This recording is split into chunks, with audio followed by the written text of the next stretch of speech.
Hey guys, what's going on? Back with another Cold War Zombies video, and this is going to be the solve for the one of the impossible Easter eggs for Firebase Z. As you guys know, back in Black Ops 3, Jason Blundell explained the impossible Easter egg being something that you can't activate or do in game, but it's something more that you have to piece together. And being that I'm the one that solved most of them, I kind of go along with the guideline that Jason said that it has to be something that kind of you have to think about, piece together, and most of it seem to be, in my opinion, again, since I'm the one that kind of solved most of them, that it has more to do with like the inspiration backstory or what they're paying homage to behind the scenes and the devs, or you can even call it maybe like a dev Easter egg. More than like an impossible Easter egg. So that's kind of the guideline that I look for when I solve this stuff, is just kind of figure out, like, piece together what movie or inspiration, video game, book, comic, anything like that, maybe even TV show that it could be paying homage to or respects to or taking inspiration from. So a couple examples real quickly before I go into Firebase Z and the Cold War. Again, keep in mind there are multiple impossible Easter eggs, like I mentioned. One usually being a big overall impossible Easter egg, and then some kind of smaller, minor ones underneath that or underlining Easter eggs. Best example is from Black Ops 3 again, Shadows of Evil. The poster, a lot of people didn't realize at the time, but it's actually paying respects, homage, taking inspiration from Hellraiser the series. And the Hellraiser puzzle box is actually underneath the map in Shadows of Evil.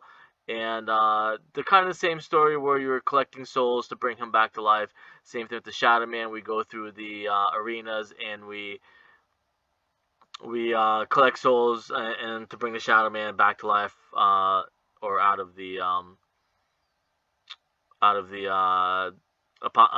summoning key. Sorry, but that itself wasn't the impossible Easter egg. These are just kind of some minor little details and stuff. And another impossible Easter egg, if you want to call it that, kind of like Jason said, it's just stuff you have to kind of know, piece together. Is that at the end of Shadows of Evil Easter egg, we kill the Apothicon that's in the sky, which is like the squid people call it. But that is also taken from inspiration from the Hellboy movie, which the boxer is the character or real life character for Hellboy. Forget his name, but you'll probably know what I'm talking about if you just Google Hellboy and the actor, and you'll see it's the same boxer from Shadows of Evil. So as you can see, those are just some minor things, or kind of where we're going along with this. And I am going to do this in a couple different sections. One video, but different sections that I'm going to kind of give you a warning, say, hey, if you go any further from here, it's going to have spoilers. So this is the first section where I'm saying if you want to jump into Firebase Z, maybe see if you can piece together going by what I just said and a couple examples. If you want to go in ahead of time, you can just stop the video, come back later. But if you want to go in there and see if you can piece it together yourself, maybe you're into that stuff. Again, I mentioned in the past in multiple videos that I used to hand deliver, spoon feed, impossible Easter egg and Easter egg answers and solves to the big channels, but I stopped doing that. So if you're into solving stuff for your own, kind of like how I am, and you want to go in and just kind of see if you can piece it together yourself, and then maybe come back and see if you're right, you can kind of stop here and do that. But then there's going to be another point where I'm going to potentially spoil stuff for you, but you'll have another chance to kind of stop.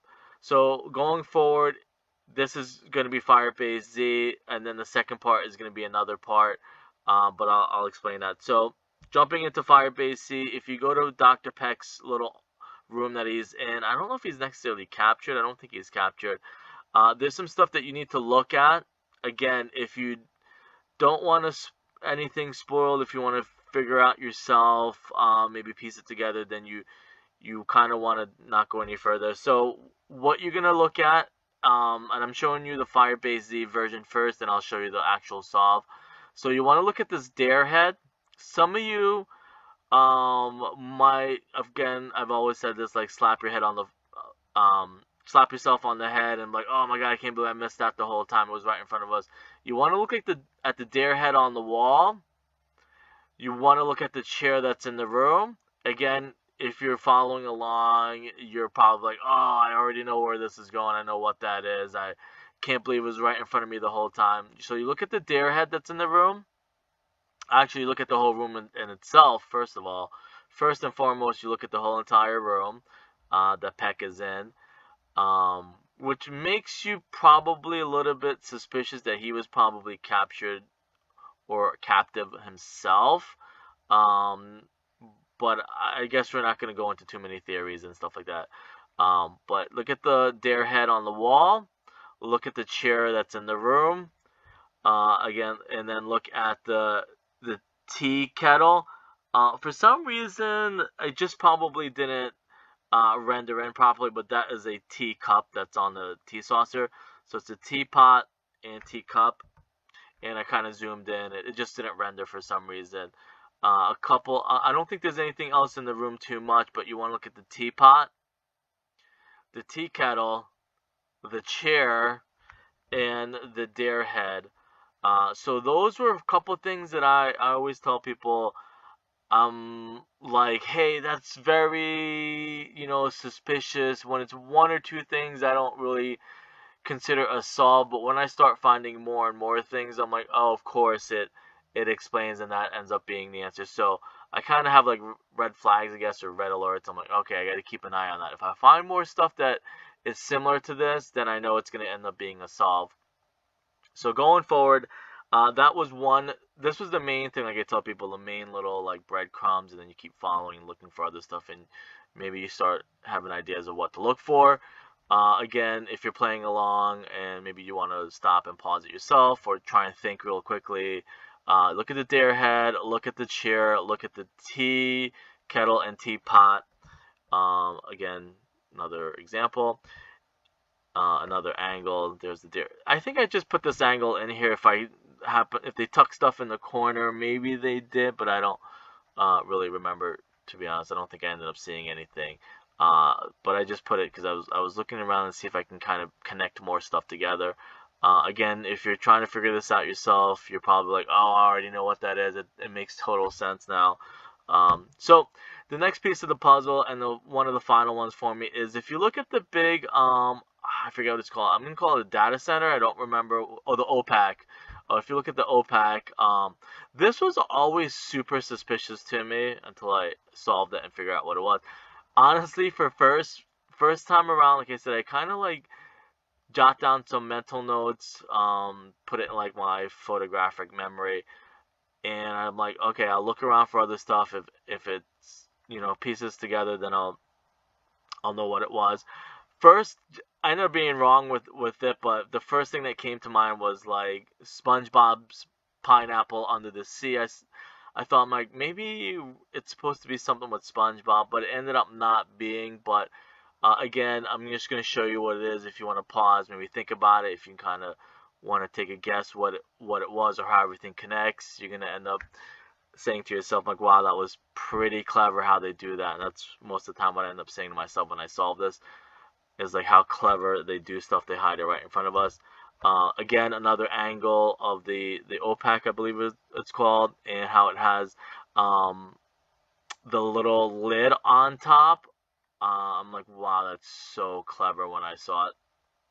Again, I'm just kind of giving people chances if they want to try and figure it out themselves, because, again, like I said, I don't hand deliver answers anymore. I'm like, hey, the people that Google and search this stuff on YouTube, they're going to have more interest in it than just seeing a big channel give the answers and then, they're going to be skeptical. I think it's more rewarding to people that Google it and do their own search, that like, wow, I actually found the answer on the internet, rather than just, stuff being hand delivered to people. So I think at this point, I don't remember what's coming up. So at this point, this is the Firebase Z. So you had a chance, to kind of go and look at the map yourself. Now, to give you the actual solve, this is the point where I'm going to say, stop the video and go think about it. Again, using the examples from Black Ops 3, you might want to start piecing stuff together. And then on top of it, it's going to ruin what the solve is for you on a couple different levels. So at any point, I wouldn't be offended if you want to stop it and just kind of piece it together yourself. But anyways, so moving forward, and you have like your last chance before a lot of stuff gets ruined for you coming up, potentially gets ruined for you. So what it is hinting at is the movie Get Out that came out, I believe it came out in 2017. I'm going to say around that time, or 2018. So the movie is about a guy named Chris, and he's dating a girl named Rose. And I'm not going to go too much into the movie. I'm just going to kind of maybe explain every screenshot. Not going to go too much into the movie, or I probably will maybe a little bit towards the end. So Chris is visiting Rose's parents' house in the movie Get Out, and I don't want to spoil any ending for you. So like again, if you want to see the movie and you don't want it to get spoiled, or you were always thinking about, hey, I need to get around to seeing that movie and you never did, it's gonna spoil a lot of stuff for you. So Chris and Rose, doesn't really say how they meet, but it just starts with them dating, and I guess it's a couple of years in their relationship, or maybe months into their relationship. Chris is gonna go meet Rose's parents for the first time in the country, and it's based in the U.S. If you haven't seen it, the director is Jordan Peele, who does a lot of stuff like Twilight Zone, and those Twilight Zone is just on a whole nother level. But Jordan Peele does a great job kind of having that Twilight Zone feel where there's plot twists and stuff like that and surprise endings. So again, Chris is dating Rose. He goes to their family's house. Rose's mom, and I'm jumping forward into the movie. I'm not breaking down every single minute of the movie. So Rose's mom sits down with Chris. Chris gets home late or gets up to get something to eat late at night. Sees Rose's mom sitting in the living room, and so she has a in the same exact teapot. She has a teacup and saucer, and she starts spinning the spoon in the cup. And what happens is Chris starts getting hypnotized.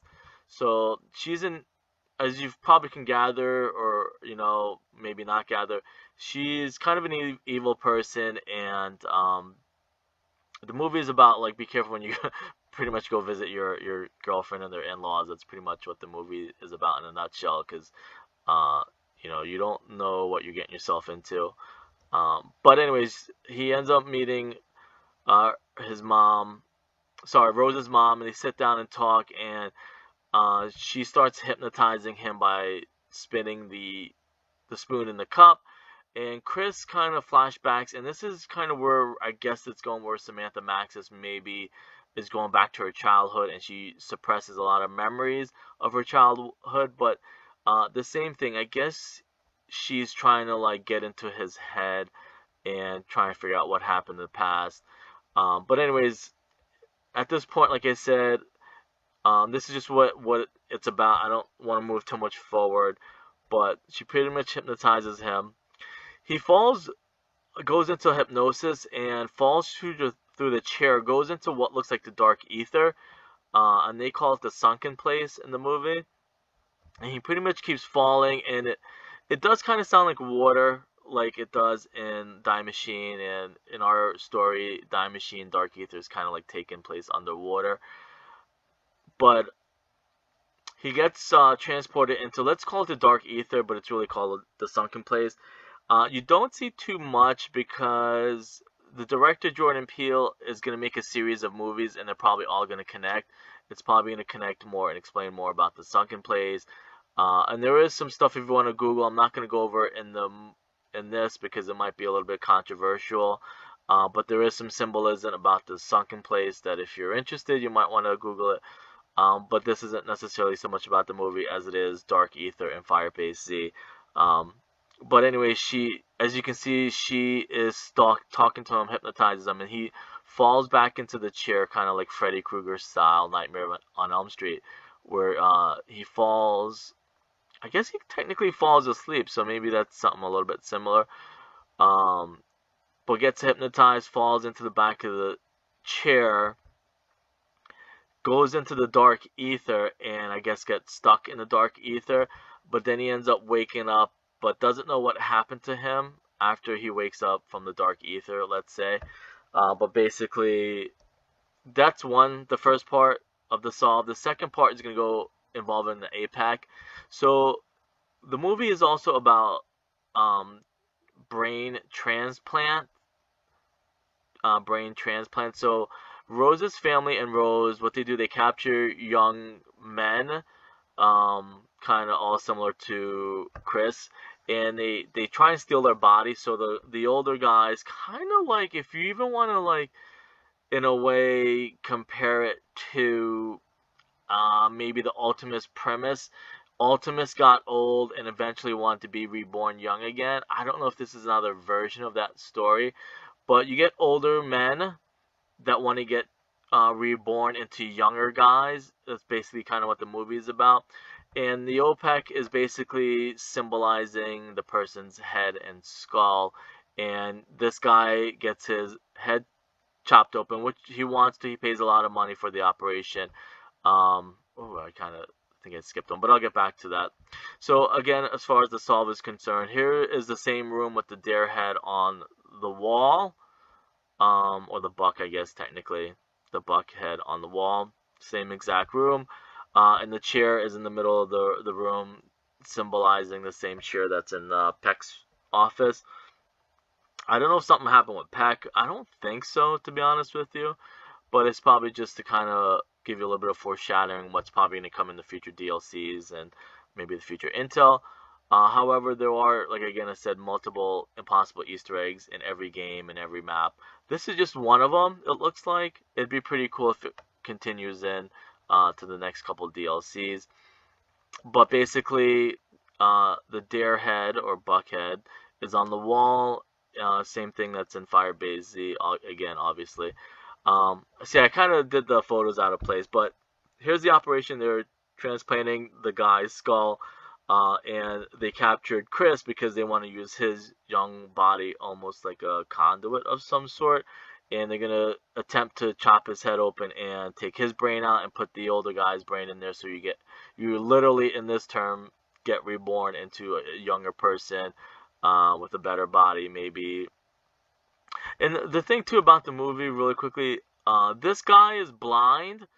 Again, like I said, these are a lot of spoilers, but this guy is blind, so he wants to get his brain and body, whatever, not body, but his brain pretty much put into a younger body, and Chris has like really good eyes, so it's kind of like if you, let's say you're short, you want to become a basketball player. When you get old, let's say you want your brain taken out and you want your brain put into somebody who's like 6'8" or something like that. So Chris has like really good eyes. He's a photographer. So the blind guy is like, hey, if I'm paying this money and I'm gonna get my brain transplanted into somebody younger, I want somebody with like really good eyes and a really good photographer and stuff like that. I'm sure you can kind of start seeing everything piece together now. How this is pretty much, like I said, the impossible Easter egg for Firebase Z. It'd be really cool if they continue it into the next maps and DLCs.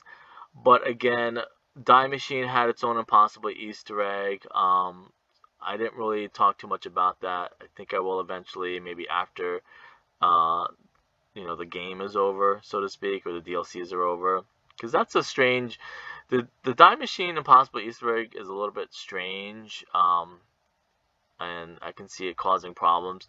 But anyways, back to this one, and the dartboard is there. Funny enough, that's in Firebase Z also.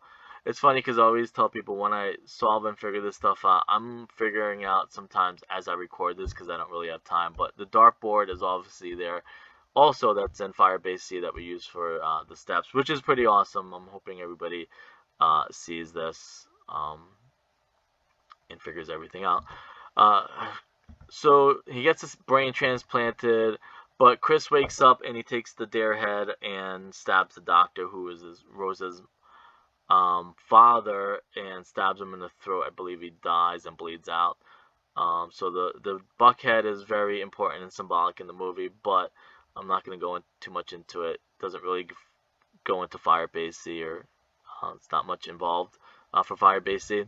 So that's pretty much it. Like I said, I'm going to go back to the beginning and show you again what it looks like in our world. There's the dare head, the chair, the teapot, tea kettle, and again the dartboard. I don't have it here, but the dartboard is one of the steps to unlock the Reiki. So I mean that's pretty much sums it up. Again, I'm not gonna go into too. I always told people I'm not gonna go into too many theories as far as like what this means for the future DLCs, because there is, even though I love solving this stuff, I do want to still be surprised, leave a little bit um, undiscovered, seeing where it's gonna go. But if I have to give my 2 cents, and I'm sure I don't. That's why I don't really go over too many theories, because I know everybody has their own theories and 2 cents, whatever. But it's probably, we don't know if somebody went into Samantha's body at the end of the Fire Base end cutscene. So that's something I'm kind of curious and speculative about, is did somebody use her body and come out of the dark ether? Did we accidentally release somebody into the real world from the dark ether, the accursed one, stuff like that? Again, I mean, it's pretty clear as day. Pretty cool. So I waited a couple weeks. I know Fire Base came out at the beginning of February, so it's been about 2 months now, I believe. So I figured I'd do it now. We're coming down the home stretch for towards season 3, DLC 3. So I figured I'll put this out there now. This is pretty cool. Like I said, there's more to Fire Base, but this is just one small little part. Anyways, I'll see you guys later.